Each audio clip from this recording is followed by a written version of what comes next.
Hello, welcome. Hello. Happy Thursday. Yes, happy Thursday, thriving Thursday. I love it. Ooh, I like that. I know, Thriving Thursday. I'm into it. I saw it pop up on the hashtags. I was like, I'm going to jump on that train. I like it. I I look so know. funny with this virtual background, don't I? No, you look great. You look great. My hair is doing some weird thing, but it's called magic. So everyone can just deal. I love it. Welcome, everyone. If you haven't been here before, my name is Kristen. Most people call me Kiki. I am an executive leadership coach and the owner and operator of Thrive Mind Collaborative. And this is the Health Spot. We're here every Thursday at noon. And we're so excited to be here. I see some familiar faces in the chat. Let us know where you're tuning in from. Donna, it's so great to see you. And Ariel, do you want to introduce yourself real quick? Sure. I am Ariel, and I am the founder of Ariel Hoffman Wellness. I am a holistic health coach helping female leaders prioritize their own health so they can be their best in all areas of their life. Hi, Amber. Nice to see you. Oh, North Carolina. Awesome. Yay. Yeah, so that's me. And yeah, we're here. It's the health spot. Woohoo! So we like to start out with a win of the week. So please share in the chat what your win of the week is. Let us all celebrate with you. It can be personal, it can be professional, it can be small, it can be big. But whatever you'd like to share, we'd love to celebrate with you. Ariel, what was your win this week? Of course, you asked me first. I don't know what mine is yet, so it gives me time to think about it. I do have a win, actually. I was able to swim laps in our pool while my son was there, and I didn't have to like be on him every second. He's 3. So when he has his floaties on, he had his friends there, and I just said, I'm going to do laps. And so I did laps, and it felt awesome. Oh, that's amazing. I love it. Let's see, what is my win? I kind of want to piggyback on yours because I have been so on top of my workouts this week. For those of you that don't know, I actually ended up hiring Ariel. We worked together for 6 months or so. And then finally I was like, all right, I'm done watching you help transform everybody else. I want to be transformed. So I jumped on that bandwagon. And it's becoming more of a, I miss it. I miss it if I don't get my workout in, which, Ariel, but like 3-4 weeks ago, I was like, oh God, I got to do that. Where I don't know if I have time. And you were like, you have time, figure out your time. And now I'm in this place where when I don't have the time at my normal hour and I have to find it somewhere else, I'm itching to go. And so when my husband gets home with the kids, I'm like, peace out. I got to go. I have to go do something before I can do dinner and everything. And this week, it all kind of fit together. It feels like I have the time. I was able to prioritize it. It felt great. I feel strong, which is just really great. And we have so many great wins in the. So many great wins that we're going to share. Yeah. For Kiki, that is an awesome win. And just, I want you to reflect on how quickly that turnaround happened because you literally did not feel that way about a month ago. Yeah. So completely done a 180. And that's how quickly it can happen, folks. Yes. I want to share a couple of the wins that are in the chat just so we can help you celebrate. But then I think that's actually a really good point to come back to just quickly refresh on what we talked about last week around myth busting motivation, and the fact that motivation comes, it's not something that is a requirement for taking action. So we'll talk about that in just a minute. But really quickly, Donna, dealing with my mistakes and feeling lighter. It's a magical feeling. Oh my goodness. I love that. I think it's so easy to have a mistake and go, oh, I don't like the feeling that this is cultivating for me. And you just kind of sweep it under the rug. I was a professional rug sweeper for many, many years. And now I clean my rugs out. And it's a much lighter feeling. So I love that, Donna. Thank you for sharing. Oh my goodness. This is such a great win. Congratulations, Susanna. Yes, becoming a #1 international best-selling author and an amazing collaborative book, My 2 Cents on Self-Love. Oh, I love this so much. cannot wait to read the book. Yeah, we will have to read that. Thank you so much for sharing. That's Amber, sorry, what was that? I just said that's really enormous. It's enormous. That's a huge win. That's so awesome. Congratulations. Yeah.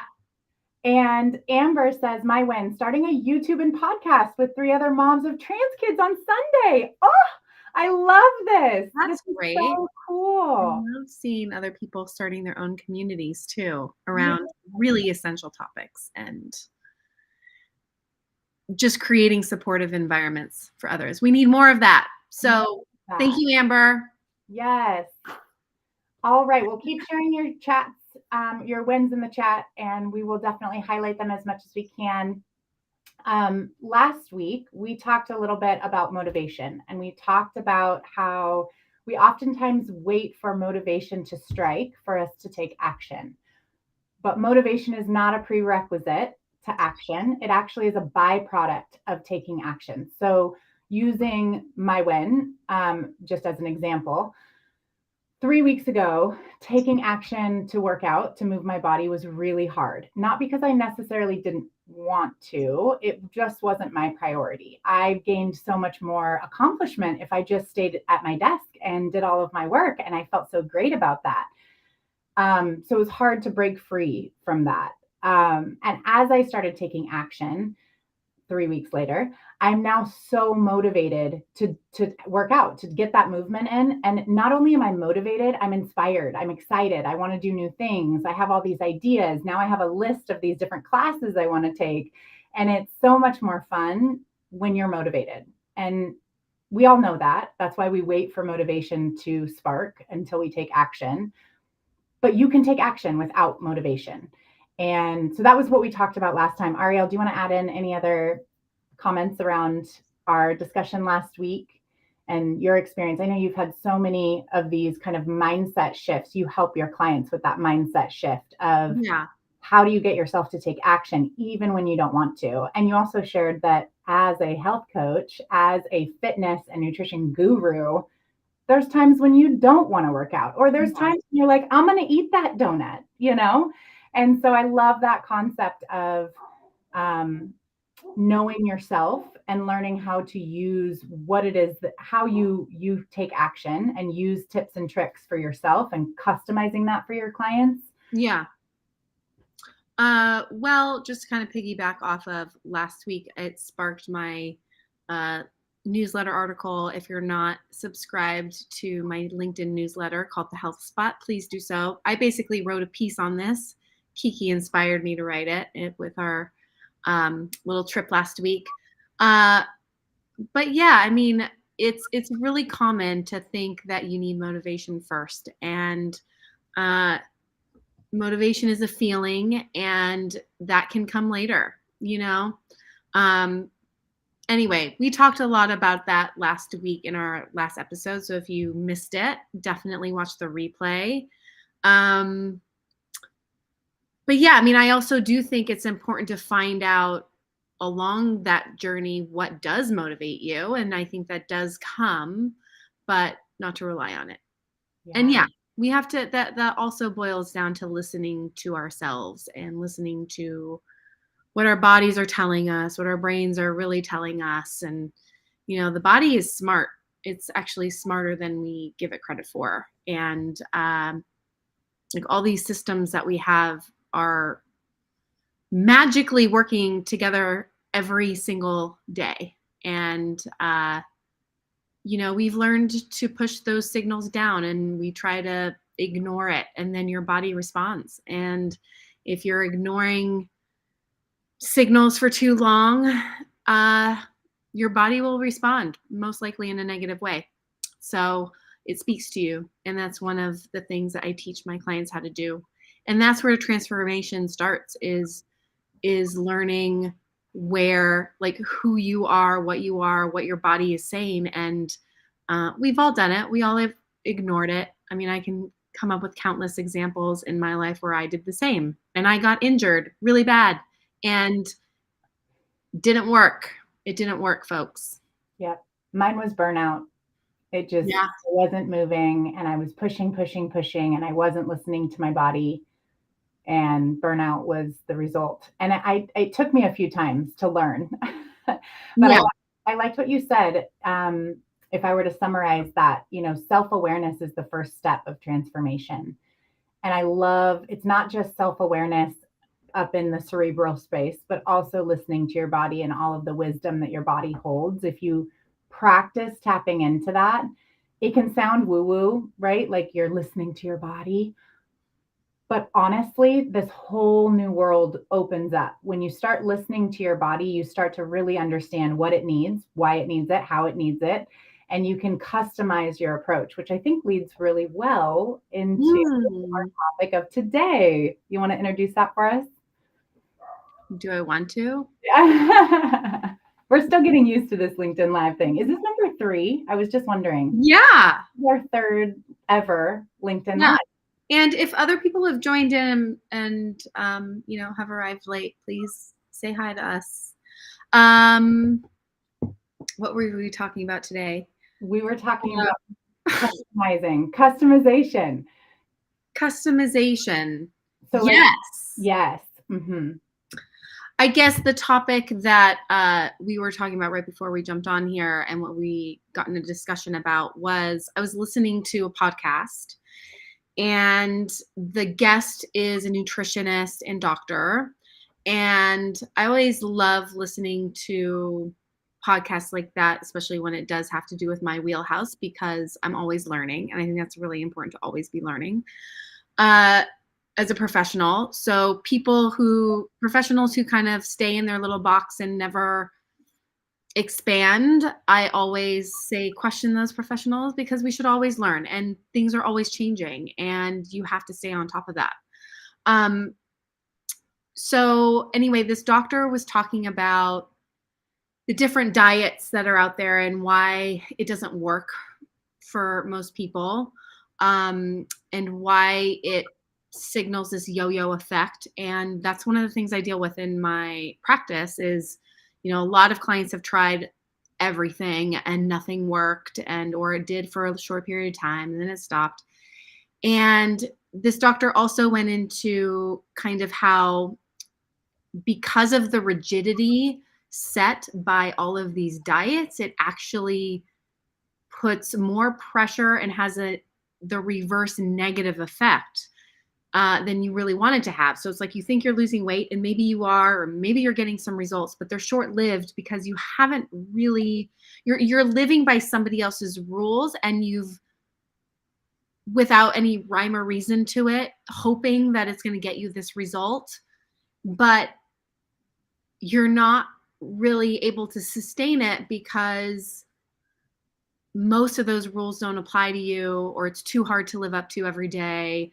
There's no adaptation. There's no customization. You're just, another person following this blind diet, whatever. So that's what I do. And that's where I come in. And it's actually inspired me to come up with what I call your own food rules. So one of the things and strategies I do is I help my clients come up with their own rules. And there are some basic rules that go across the board that are true for everyone, but I would say max 5. And then after that, it's really about what works for you. Yeah. And so I really guide my clients to figure out what those rules are, and I actually have them create them and then practice them and then see which ones work and which ones don't. And guess what? If it doesn't, you can change it. So anyway, that's what we were talking about. So I loved finding this out as one of your clients, because one of the things that I said I was not going to let go of was chocolate. And I loved my chocolate at the end of the night. And we created some boundaries around chocolate, I would say, some rules, but I still get to have my chocolate. And it's not having an impact. I've made so many other shifts and changes, and I've been so intentional in so many other areas, that having my little piece of chocolate is not a concern. And I don't feel guilty about it, which I think that's the part that for me was the hardest was I felt so guilty having the things that I thought I shouldn't have or not doing the things that I thought I should do. And I Mhm. think it's really easy.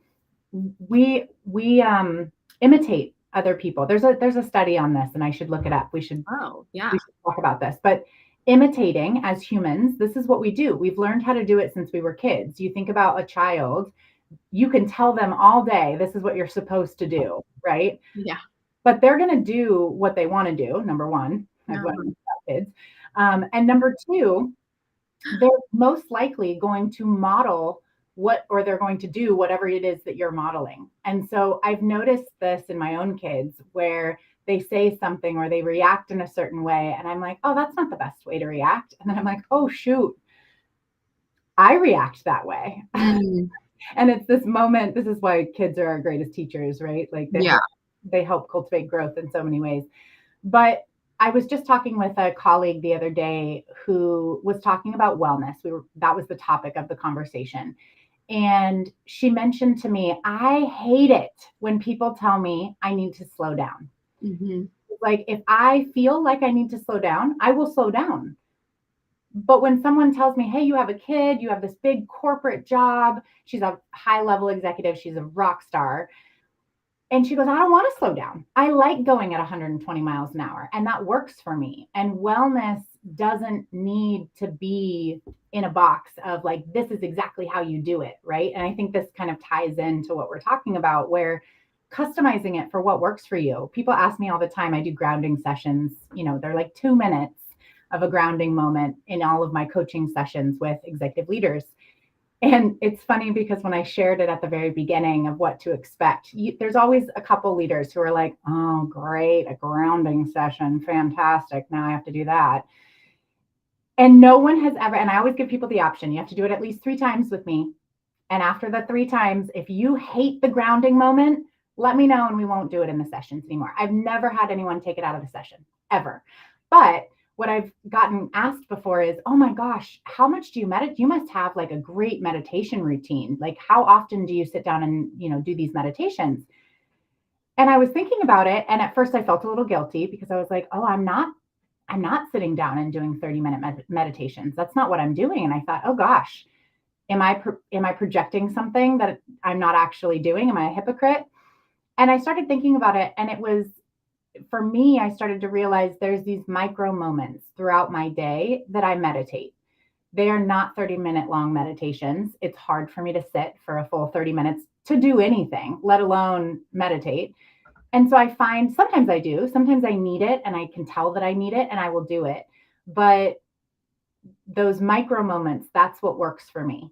For other people, it's like, no, I just need that like bookend, the morning and the evening. So, like, finding what works for you, I think, is the key to finding things that are sustainable. We talked about this last time. Action is great, but you can't expect that you're going to do one great workout and you transform your body, right? Or you have one really healthy meal. Oh, I ate kale today, I'm going to look great tomorrow. Like, we all know that's ridiculous, right? And so how do you find sustainable ways to support yourself that work for you, that may not work for other people, but customizing it, finding that thing that works for you, increasing that self-awareness? Oh, wait, Ariel, you go. I can't hear you. Why can't I hear you? No. Technical difficulties for the day. I'm going to attempt to, no, I'm going to remove you real quick and then bring you back. No.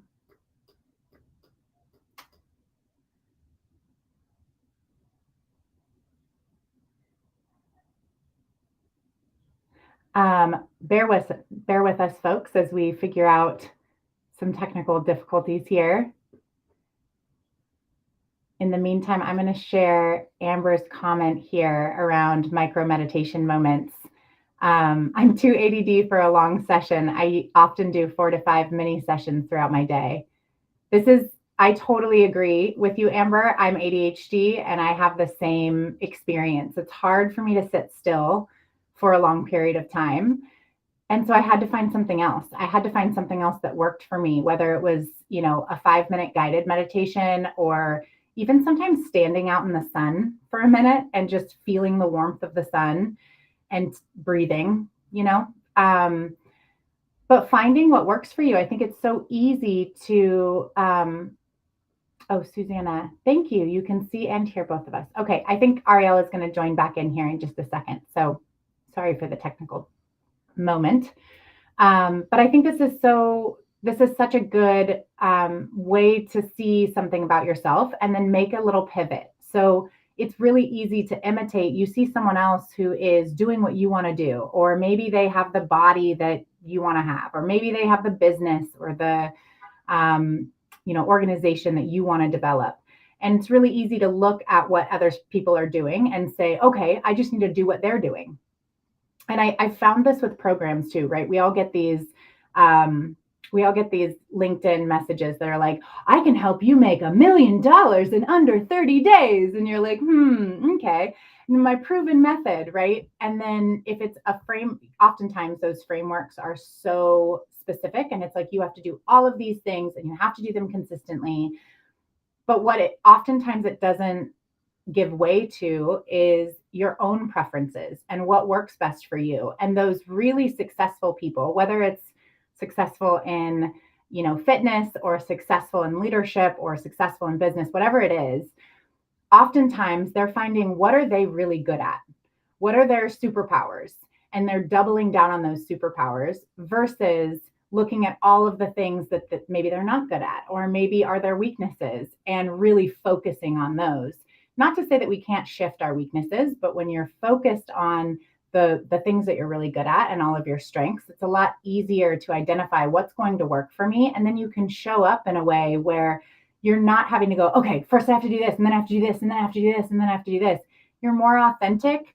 You're able to show up easier. You're able to take action, and you're able to create that sustainability, which I think is so important. And we have Ariel back. Can you hear me? Yes, I can. Wonderful. Yay! I don't know what happened. My computer is like wigging out. And I have no idea why these days. No worries. It happens. Mine did that yesterday and I had some issues with it. But I think with this virtual world, everyone's starting to realize that that's something that happens. It is a challenge of the virtual space. While you were out, we were just talking about customizing your approach. And when you watch other people and you try to imitate what they are doing, oftentimes it doesn't work for you or it's not sustainable because you can't actually keep taking those actions because they don't resonate with you or they don't work for you in some way. Right. And so focusing on your strengths, focusing on your superpowers can really help you cultivate a system that works for you, whether it's a system for nutrition or fitness or leadership or building your business. Sales is another example, right? Like I remember learning how to do sales and I was like, oh no, I can't do that. And now I have a system that works for me that's different from a lot of sales systems, but it works for me. And so finding those things in yourself and looking at what other people are doing, taking that as inspiration, maybe even trying it out. I know that Ariel, there were a few things in our working relationship where you said, well, just try this, just try it and see how it goes. And I was like, okay, I'm willing to try it. I tried it and I was like, oh yeah, that resonates. I can do that. And I've also had situations where I've tried something and it's like, no, that doesn't really work for me. That's not really, we talked about that in terms of sprints. And I was like, no, I don't do sprints. That's not really my thing. HIIT workouts. Yes, absolutely. So finding what works for you and integrating or creating your own system. Yeah, I had a question I wanted to throw out there to people. And I guess what is one like rule that you've heard that you want to break when it comes to your health, wellness, leadership? I would love to hear if there's something you want us to kind of chat about. If there are any rules that you've heard that you're like questioning, I think that's something I'm intrigued to hear about. While folks are Do you have one? I have one, yes. Okay. This is in terms of leadership. um, my journey of becoming a leader was not smooth sailing. This whole concept that like people are born as leaders or not born as leaders, it's all bullshit. I'm a great leader now, but I had a lot of failures to get here. And I think one of the beliefs that I had early on was that as a leader, I needed to have all the answers and I needed to always know what the next step was. And I always needed to be 3 steps ahead of my team. Mm-hmm. And that was not the case. Yeah. Definitely a rule that I broke. And then as I continued to break that rule, I realized that there was so much power in the collective wisdom of the team. There was so much power in being able to say, I don't know what the best solution is here. How can we, if this is the outcome that we want to reach, let's ideate on some of the potential solutions we can take. Ideation is my sweet spot. So I can I think promote that's that. your favorite word. It is my favorite word. I don't even know if ideation is in the dictionary, but I use it We should look every day. Yeah, I will. I'll look ask that up. Siri. Yeah. Ask Chat GPT. Tell me tell me all about ideation and if it's actually a word. Well, we can look at Google. We can ask Google or Yeah. go. Is ideation a word? Yeah. Oh, cool. Yeah. Great. I'm glad we got that out of the way. I know. Me too. Thank you for confirming. Now I know I can speak it with more confidence now. She says it a lot, folks, and I actually really love it when she uses it. So that's kind of why I said that. I love it. Yeah, I think, and that's another thing that ties into that is hiring. When I first started hiring for my kind of organization, my vertical, I I got some advice from an executive. This was back at Airbnb. And he said, whatever you do, my biggest piece of advice is hire people that are better than you and that are different than you. Mm. And that was one of the scariest pieces of advice because as a leader, you're like, no, I'm supposed to be the expert. And then all of these like minions will help me do the things. Not really a great approach. And I'm glad that I got that advice early on. Mm. I was able to build a team that was so incredibly diverse in skill, in whatever their magic was, their superpower. Everybody was very different. And I think the challenges that come with that of kind of the interpersonal, getting to know each other and how everybody works, that part takes a little bit longer because not everyone is in that same processing style and the same skills. But what it cultivates is much more holistic, comprehensive solutions or outcomes. Yeah. We have this diverse collaboration. And so that's another one. It was an internal belief that I was like, oh, I'm looking at these other leaders and they show up as experts and their team, I don't think their team is better than them. But really what I realized is their team was better than them. And it just shined so brightly on the leader. When you have a team that's incredibly amazing, oftentimes the leader looks really great. And so then the really great leader can then say, hey, this wasn't just me. I couldn't have done this without my team. Right. And there's this really nice. Yeah. I mean, isn't that what they do in all of these tech companies? If you're on here and you work in tech, I want to know because I think that is like the philosophy there. That's why Facebook, Meta, and Twitter, and they're all competing with each other because they're all trying to hire the best people. They're all trying to steal the best engineers and the best of the best. So I think that's like kind of the way the tech world works. Yeah. But I could be wrong. So again, please tell me if I am. But yeah, I think that should cross over into other industries too. I know that I've been in positions where they wanted the good talent, but yet the leader saw that as competition. And so that's not a good recipe. That's a recipe for disaster. Because nobody feels supported and nobody feels like their value is valued and their talent is valued. But I mean, I come from a performing world. It's like totally different. Egos are involved. It's just. I would say it's the same. I think there are egos involved. And the reason I say that, I do agree that like many times in tech, if there are massive layoffs in one area of tech, actually, I heard this the other day. So there have been a lot of massive layoffs in tech recently. And I was talking to someone in the government world who was like, yeah, it's been great for us. And I was like, wait, what? And he was like, yeah, the layoffs are awesome because all these tech people who are incredible are now coming over to some of the government jobs, which aren't as, there's oftentimes there's not kombucha on tap. There's not like free food and like yoga every Saturday, although some do. A lot of the CCAs do if you're looking for a quasi government job that has some great perks. But I think there where I was going with the ego is that there's like when I was at Airbnb, I remember the stage when we started being able, we were big enough and we had enough benefits, enough shiny things to attract these really high level engineers and tech folks from other companies. So Meta, Facebook, eBay was on that list early days. And how do we bring those people in? But I think what actually happened was there were egos involved, right? So there were some people that were at Airbnb that were like, well, I've been here since the beginning. And then there were also these new folks that were coming in that were like, well, I've worked at, and it was like all of these places, right? And so I think ego is very much still a part of that process. And I think when you can understand that oftentimes that ego, when it comes across, especially in those instances, usually there's an underlying fear or anxiety.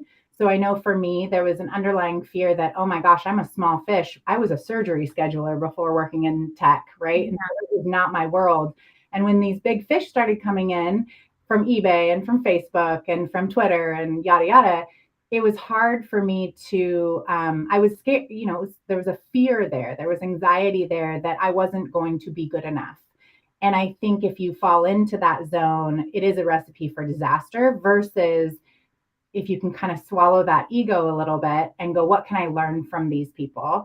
And then vice versa. Once you start modeling that, then those people also are like, what can I learn from you? You've been here for so long, which I just love. I love that breakdown of the ego. Yeah. I love this, Amber. Yeah, this is really good. Yeah, especially in today's day and age. Amber, I would love to hear also what people are chastising you about your sleep. Is it because you're not getting enough? They think like, oh, you need to get more sleep. And then my other follow-up question to that is, are you getting enough sleep even with that schedule? Because that's intense. Like I couldn't do that. But I think, everyone's different, and that's important to realize. And, there are night owls out there that can do that. Amber's a night owl. Yeah. Yeah, I am not a morning. She said something about her ADD. Tell people what you did last week when we were in Ojai in the middle of the night. Oh, yeah. So I have the notes doc on my phone, and I love this concept of not having your phone next to you when you sleep. Yes, I agree. I really love that concept. And I tried it. I tried it for about a week and then quickly decided that it wasn't for me. And maybe a notebook would be better. Maybe I can find other ways around this. It hasn't hindered me too much. A notebook would be better just because you shouldn't sleep next to your cell phone. But I have these moments of inspiration where like we were falling asleep in Ojai. What was it? Like we stayed up way too late talking, like talk about night owls. We were up at midnight. Oh, that's so late. We passed our bedtimes. So late. And so we finally went to sleep. We finally agreed, okay, we got to stop talking. Yeah. Go to sleep. And so we went to sleep. We turned off all the lights. And as I was laying there, I had this idea. And I was like, I have got to write this down. And so I got up. It was probably 12:45 or so in the morning. Ariel was totally passed out. I wasn't going to turn on a light. And that's where the notebook is hard, right? Like maybe I need some sort of a like Kindle Scribe that has a backlit thing or something. But anyway, I got up and wrote, this is what you're talking about, right? Yeah. I got up and wrote out kind of a product development plan for something that I just was like, I've got to get this out on paper now. And then the next morning, Ariel and she had said, "Oh, I love that idea that you had yesterday that you just, you kind of popped this little idea." And I was like, "I have a whole framework. I totally know what we're going to do." And I had developed it. Right. And so I think, again, like going back to what Amber said, and especially I resonate so much with the ADD, ADHD, because I am that, yes. And finding what works for you. I think being able to there's certain things that I can quiet in my mind now with practice, because I could work 24 hours a day. And I did for a while, not 24 hours, but I worked way too much and burned myself out.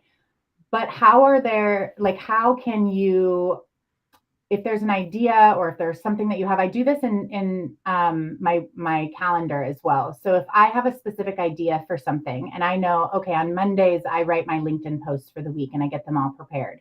Yeah. And I have an idea right now on Thursday for a LinkedIn post. Instead of going and doing the LinkedIn post right now, because I'm in the middle of the LinkedIn live, I'll write a note down and I'll put it in my calendar for that time that I'm going to be working on the LinkedIn post. I'll put all of my ideas, just bullet point, in there. So then it's in there, it's out of my brain. And then when Monday rolls around and I'm like, oh God, what am I going to write on LinkedIn this week? I'm like, oh wait, I already have my idea basically built out. Now I just need to write it. Yeah. And so it's that same sort of concept. Like what I wrote in my phone was incomplete sentences. It was very casually written, but we could take it and we could product develop, using that information. And so again, finding ways that work for you. For me, my biggest struggle with ADHD is not, if I get inspired by something, I want to go do it. I want to go do it right now. And otherwise I'm going to lose it. I'm going to lose the inspiration. I'm going to lose the visual that I have. And so finding ways for me to kind of document the main points so that then I can come back to it and it doesn't disrupt what I'm doing in the moment. Yeah. I think that's really great. I mean, I'm not going to be doing that. You won't see me waking up in the middle of the night doing that. No. I love this. Amber, I see you. Amazing. I see you. Wow. I have another good friend and she's a comedian and she's a night owl. And oh, by the way, Amber, I want to address what you said. Your average is 4 to 5 hours of sleep since you were 5. So there's a book called Why We Sleep. It's a pretty popular book. I'm reading it now. It's pretty sciencey, so I read like a page a day. But there was something I read recently in that book where he was talking about like circadian rhythms, but that some people do have a different circadian rhythm, and that it's important to recognize what your circadian rhythm is and to make sure you adhere to that. So I think, Amber, you're like one of the few people I think that can live off of that little sleep. I'm not going to admonish you for it. I mean, you have a history of this, so maybe this is your circadian rhythm and you should honor that. And as long as you're doing other healthy things in your life, then yeah, break that rule. Like maybe you don't have to go to bed at 10 and wake up at 6, like the majority of people. So yeah, cool. You do you. I have a tip here. This is a leadership tip. Came from learning this the hard way when I first became a leader. I have to take a bigger break in the middle of my day when I was working in corporate, especially because the day would start in the morning and it wouldn't end until fairly late because we had a global team. And so oftentimes we would have really early morning meetings with the EU, and then we would have really late meetings with APAC or Asia. So one thing that I realized is I was sending out emails when it was sparked, right? Like when I was like, oh, I got to send my team this message. Now that could be at 10 p.m. because I just finished an APAC meeting. And I never really thought twice about it because I thought of the email and I sent it and I did the thing. Cool. Now I can sleep well. One thing that I started to realize was I was modeling that people always had to be on. And even if it was working for me, even if it was, which it wasn't at the time because I wasn't actually taking any breaks and I was just going from like 7 a.m. to 10 p.m. at night. But then I started to kind of implement, once I had kids, I started to implement these breaks in the middle of the day because that was the only time I could work out. It was the only time that I could eat food other than when I was making it and standing up in the kitchen and eating it over the kitchen sink as I was trying to feed my family. And so I started to be very open and honest with my team around, this is kind of how I structure my day. This is when I work. You are not expected to reply to my email that I send at 10 p.m.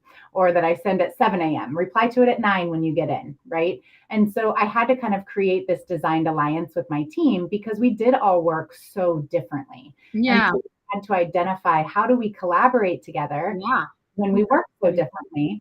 Yeah. And then also not inadvertently modeling something. Like, for example, if I got a message from Amber at 3 a.m., and this is like her normal working time, she's like in it, she's engaged, she's got it, she's 3 a.m. I too would be like, oh gosh, 3 a.m., what are you doing? Right. But then the moment she says, well, I actually work from 5 to 5 p.m. to 5 a.m., that's my schedule, it's like, oh, okay, cool. Well, I may not get back to you during those hours. That's not my schedule of working. Is it okay with you if I get back to you the next day when I get in at 9, right? Yeah. When I get in at 8 or whatever it is. So I think I think it's really easy for people to customize what works for them, and as you should, but then also understanding how that impacts other people, especially Yeah. as a leader, and then finding ways to still customize yourself the way that you are the way that you need to, but Yeah. communicating that with the team of, how do we actually work together? How do we collaborate? And what are those expectations, and aligning on those, so that there isn't that, that was not my intent. My intent for Right. the email at 10 p.m. was not to get people to respond. I was sending it and then closing my computer and going to bed. And so you don't need to respond at all, right? Respond the next day. So I think that's another thing that sometimes gets missed with customization. It's like, well, this is how I work, and then communicating that with others the way that Amber did. Well, yeah, and I do think it is important for leaders and teams to share that with their team. Um, it's kind of like, I do like the rule, as long as the work gets done. Like, you do you. I don't care. Like, however it gets done. I think that's a really good thing. Yeah, I agree. It gives that autonomy for people to work in the way that works And best. trust. I think that's the other thing, is like, you're putting trust into your team that they're going to follow through with their jobs that you hired them for. And I think oftentimes leaders, they have a lot on their plate, right? They have goals they need to hit, and they get lost in, like, if it's not done on their timeline or the way they would do it, that energy can be imposed on their team. And so I think it's just important, again, to kind of take a moment and say, obviously you need to set boundaries, and there are some rules. Again, there's a handful of rules that people need to follow. But I think as long as those are followed, then there should be flexibility, and that should apply to everything we do. I had a couple of people before we got on here kind of tell me some of the rules that they wanted busted, or they wanted to hear what I thought. So I just thought I would bring up a couple of them, and they're food and nutrition, they're nutrition and fitness related. But first I wanted to ask you, Kiki, did you have another one that you wanted to talk about, like another rule? Oh gosh. No, go with yours. I probably have a ton more, but I shared the two, that I was hiring the team that is different and better than Okay. you. And then there was another one that I shared that I don't, oh, having to know everything, having to always have the answer, or like be 3 steps ahead of your team at all times. And the fact that that's not actually a rule. So one of them is, and I have a couple of them written down, that in order to lose weight, I need to do more cardio. Is that true or false? Ooh, are you going to put me on the spot? I'm going to say it's false. I would say in some situations, maybe. Yeah, I would say it's false. It's not like a blanket rule that, applies. Yeah. There are lots of other things that people need to implement in order for that weight loss to happen. And the truth is, you can't ignore any one aspect. Yeah. You have to find that magical balance of all things. So you can't like hone in on cardio and then, oh, I got cardio down. I'm doing 45 minutes of cardio a day. I'm doing great. And then nothing's happening because you're not working the other systems in your body. And so they're not working together. So Yeah. that was one. And then another one actually, which is one of my favorites. And I used to always hate this one when somebody would tell me to do this, or I would just hear other fitness gurus touting how important it is to eat within 45 minutes of a workout. Oh. What do you think about that one? I think that personally, I'm always hungry after my workout. So I hope it's Okay. not bad to be eating within 45 minutes of a workout, but I don't think it's required. Yes, that's correct. Okay. It's not bad, but it's not required. And again, like it's important to know who you are and what your body needs. I'm never hungry at least for maybe 60 to 90 minutes after a workout. Whoa. See, I've always been told the opposite. You have to eat before you work out. And so I want to hear your thoughts on this one. You have to eat before you work out. And in many instances, I might have like a Baby Bell cheese or something, 30 minutes before I work out or on my way to go work out. But it's really hard for me to eat anything more than a Baby Bell cheese. And sometimes that's even a stretch before a workout. So, Yeah. what are your thoughts on that? We're eating before a workout. It is not a blanket rule. Yeah. Yeah. And actually, you can cycle between the two. And in fact, women should be, because one, there are benefits to doing workout in a fasted state. And Kiki, you and I have talked about this. Yeah. So there are huge benefits to doing that in a fasted state. But if you're not getting your workout in until 5 p.m., well, you should eat before your workout. So, I mean, there's parameters and there's things have to be defined before you say that. Yes. You know, if you are on your period, you should not be starving yourself in any way, shape, or form. You should be answering hunger with food in proper meals. So if having a bit of food before a workout during that time is going to help you, then you do it. Yeah, there's no, I love that one. I think that's a really good one to address. I just realized an epiphany, Yeah. and this came out of working with you because you were somewhat, I had that mentality that when I was during my cycle, I'm much hungrier. And there was a lot of guilt associated with that because oftentimes there's also a lot of cravings during Mhm. that time. And so if I'm hungrier and there's more cravings, that was like a hard combination for me. And then I would feel guilty about whatever I chose to eat. And so, number one, I'm not afraid of eating during my cycle now. So, thank you for that. But the epiphany comes in where you shared something with me. Don't be afraid of eating when you're on your cycle. It's common to feel more hungry during that time, but don't just give yourself a bunch of snacks because you're just giving in to kind of these cravings. Instead, eat a meal, eat like a very nutritious meal. And so your suggestion, which I actually had yesterday, was scrambled eggs on top of a bed of spinach with a little bit of balsamic. And I did cheese on top as well. I did goat cheese on top. Nice. It was so delicious. And I have to say, now everyone knows that I'm on my cycle. Uh, I have to say that it was great. It curbed all my cravings. I ended up having that as kind of I'm not really a big breakfast person. That's another thing. Breakfast is the most important meal of the day. Fuck that shit. I am not a breakfast person. I like eating my breakfast at like 11, maybe 11:30. And so I had that meal. I had a bunch of energy to do my workout, which was a couple hours later. And then for dinner, I was craving healthy food because I had given myself all of this nutrition. It sustained, Mhm. I wasn't craving sugar or chips or all Yeah. of the other things that I typically crave. So that was a huge Oh, epiphany. good. Well, it was like listening to my body. Oh, I'm hungry. I'm going to give it nutrition. And then the cravings kind of subsided. And I felt so much better because I ate. when Yeah, I think well, one, well done. I'm glad that you did that and you followed my advice. Um, and that it worked. it Well, worked. I think we've been taught, especially as women, to ignore a lot of these things. Like just push through at all costs, you know?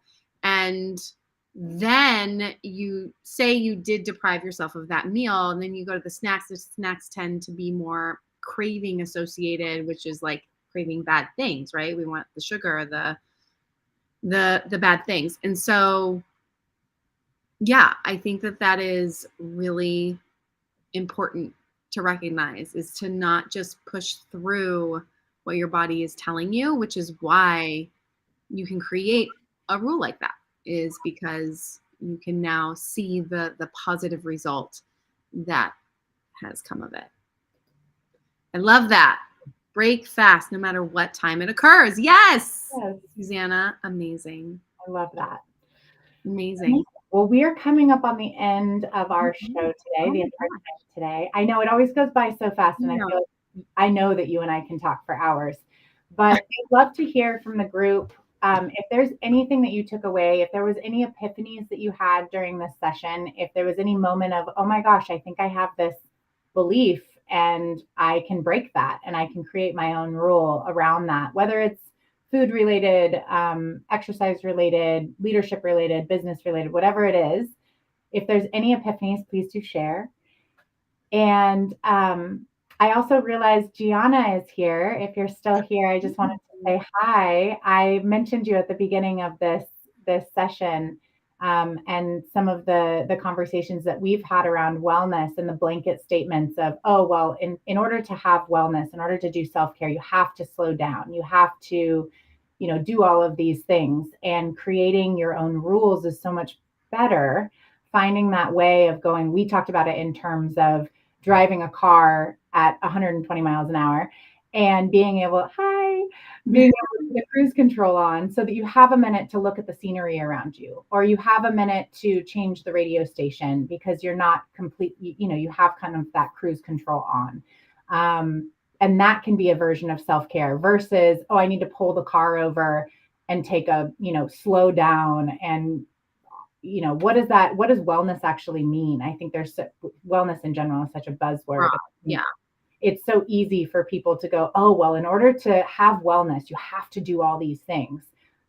And while there may be categories, right, like being able to get enough sleep, I'll use Amber again as an example, getting enough sleep. But what does enough sleep mean for you? What does it mean for your body?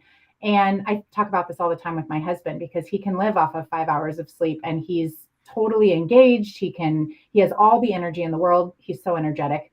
I don't have that kind of energy if I don't get 7 to 8 hours of sleep. And so there's a difference there, and that changes also with cycles. And so Yeah. knowing your body, knowing yourself, cultivating that self-awareness and asking yourself what's going to work for me, I think is that first step in making whatever transformation you want to make or whatever shift or growth you're looking to cultivate. Yeah. And Gianna, I really want to meet you. And your last name is Pellegrino, and that's rad because I drink bottles of Pellegrino all day long. And for you of the family, the Pellegrino family, I have to know. Oh my goodness. I've never asked her that question, but I do have to say Ariel did bring like 3 bottles, massive bottles of Pellegrino to our strategy retreat in Ojai, which was hilarious for a 2-day trip. And I was like, why are you bringing all this Pellegrino? She was like, oh, it's for me. I love it. You know why? I used to not like it. Oh. I'd say it's what's it called? Not learned taste. What is the thing when you acquired? Thank you. Acquired taste.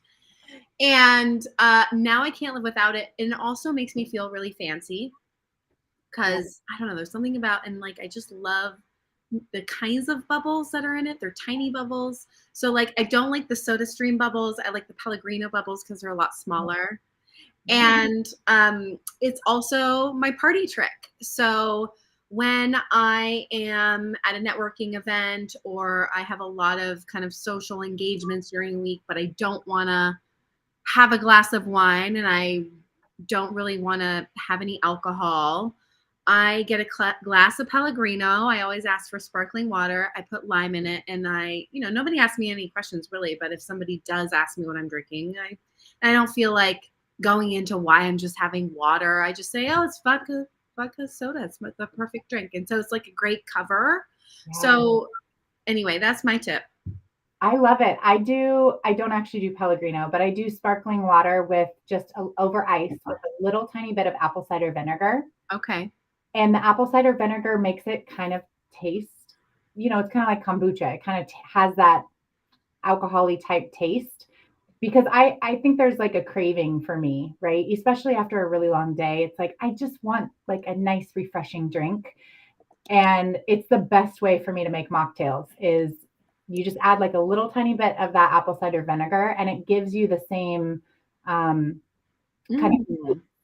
And I don't actually miss not being drunk because as a mom, being drunk means tomorrow is going to be really hard to adult or to just be a human. So okay, I don't actually miss that part so much, but the apple cider vinegar really helps. And we have a couple of great comments in here. Will you share the sleep book one more time for Amber, the name of the sleep book? Why We Sleep is the title. And the author is escaping me.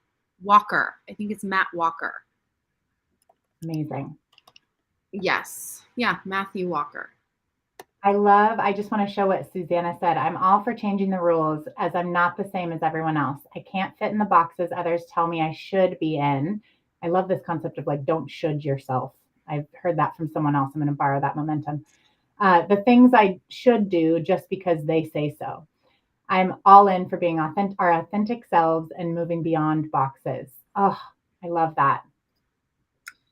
Yeah, Susanna, I think that is pretty much the reason I've been fired from almost every single job I've ever had. And why you're an entrepreneur now. I used to not be able to admit that, but I don't care now, and I do. I love Whatever. it. I love it. It was always because I had to fit in some box, and I'm like, no. Yes. I'm going to look this podcast up, Gianna. Thanks for sharing. Ancient Health Podcast. Ooh, that does sound interesting. That looks good. I'm all about health that relates to us as primal beings because that's actually the type of health coach I am. I'm technically a certified primal health coach. So anything that has to do with ancestral health, I'm super interested in. So cool. So cool. Oh my goodness. Well, thank you all so much for attending today. I hope you got some value from this session. We are starting to put together a list of guests that will be coming on the show that are wellness kind of focused in one way or another, or leadership focused as well. And so we'll be starting to bring in some guests that we'll be interviewing in this show, but we'd love to hear from you. So slide into our DMs. Let us know what has been helpful, what's useful, what's valuable. Let us know if you have a specific topic or myth or should that you want us to explore or unpack. And thank you so much for being here with us. I hope you all have a wonderful rest of your Thursday and a wonderful rest of the week. Yeah. And Kiki, do you want to share that form in maybe the comments? Absolutely. And then also after we wrap, if you want to share it in the event page, just so if you are interested or you know somebody who's interested in joining us and being our guest and joining our conversation, we'd love to have that. Yes. And yeah, ditto. I hope everyone has a wonderful weekend. And what are you looking forward to, Kiki, this weekend? I am looking forward to, I get to see my mom on Saturday, which is really fun. Okay. And my husband actually has a boys' night on Saturday night. And I love it when these things happen with a little bit of time to plan. You know me, I'm such a planner. Mm-hmm. And so I'm planning a really fun date night with my two young boys. And while my husband is on his own boy date night, we will be having a really fun time. And it has to do with forts, movie night, and healthy snacks, which is fun. Both my kids love popcorn. So I'll be making popcorn for them. And then I created a recipe the other day for cottage. It's like a edible cookie dough. Oh, you showed me that. I want to do that. I made it and it's delicious. Is it? Cottage cheese. The one that I made, I used it calls for protein powder in addition to cottage cheese, maple syrup. I'm gonna make that today. Yeah, I can resend you the recipe. I'm gonna do right now. Yes, it's delicious, and Okay. I really like it. I like it after it's been sitting in the fridge for a little while. I do have to say, I think it would have been more of a success with the rest of the family if I had used vanilla protein powder versus the chocolate mocha. The chocolate mocha didn't go over well with the kids. So, Okay. but it was delicious, especially with fresh raspberries on top. Ooh, okay. I'm doing that. Amazing. I am looking forward to alone time. My husband is taking my son on a boys' camping excursion for a night tomorrow. So Oh my gosh, that is I'm so alone. talk about like memories of a lifetime. Like that is such an amazing. I think it's so hard sometimes to break away from all of the things that we have on our plates as parents or as leaders. It's so hard to break away sometimes. Yeah. But that's one of those things where you can, when you do break away, you're cultivating these moments, you're cultivating these memories that are going to last a lifetime. And I think that's so, whether it's with your kids or it's with your friends or whatever it is, I think that's kind of my motivator sometimes, because I can definitely be a hermit and just want to do my work and focus on the things I should be doing. But that's so great. And you're going to have so much fun. Mom's free for. You know what I'm going to do. No idea. You're going to go do laps in the pool at some point during that. I know it. Lay by the pool. I don't read more than one page. Yes. Without interruption. Without interruption. I mean, I'm stoked for them too, because like you said, it's a total bonding moment. It's our son's first time going camping, and that's a very special father-son bonding moment. So I'm excited for that. Oh, it's going to be so much fun. Yeah. So much fun. I hope you have such a nice time doing whatever it is that your heart desires. Thank you. All right, my dear. All right. It was great to chat with everyone. Thank you so much.